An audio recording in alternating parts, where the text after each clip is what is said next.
कामचोर देवरानी। एक बार की बात है, सुषमा अपने पूरे परिवार के साथ खुशी खुशी मोहन नगर में रहती थी। उसकी 2 बहुएं थी, पल्लवी और शिवानी। एक दिन दोनों बहुएं रसोई में काम कर रही होती है कि तभी उनकी सास सुषमा उन्हें बुलाती है। अरे बहू, जरा इधर तो आना। शिवानी, जरा जाकर देखना सासू माँ क्या कह रही हैं। दीदी आप ही देख लो ना जाकर, आपको भी तो सुनाई दे रहा है। अरे मैं आटा गूंद रही हूँ ना, तुम चली जाओ। हाँ तो मैं भी तो सब्जी काट रही हूँ ना दीदी।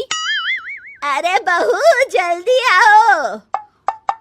ओफो, ये तो जाएगी नहीं।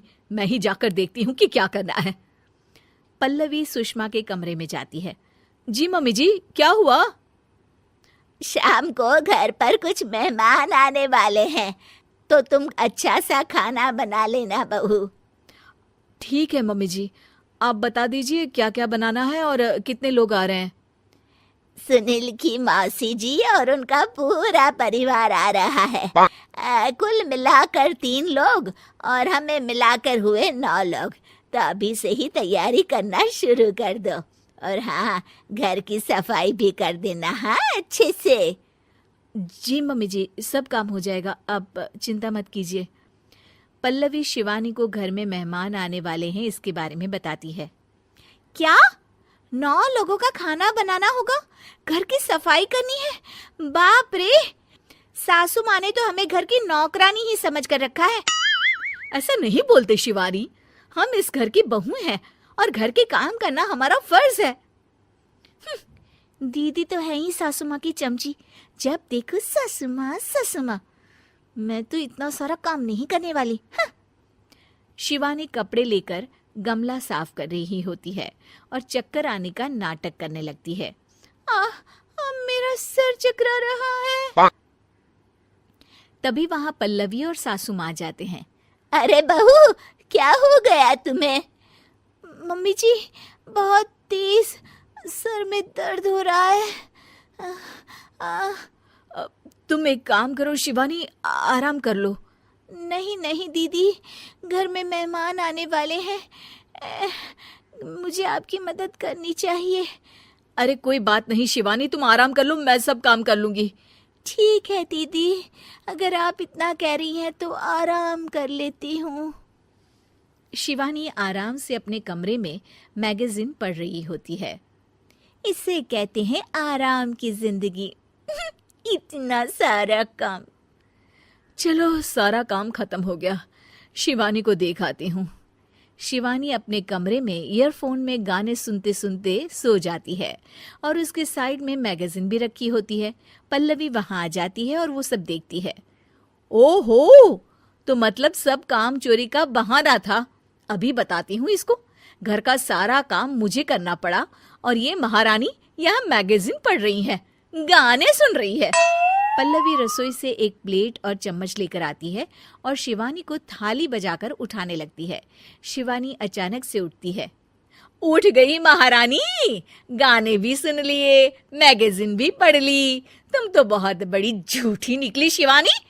तुमने सर दर्द का बहाना बनाया ताकि काम करने से बच सको।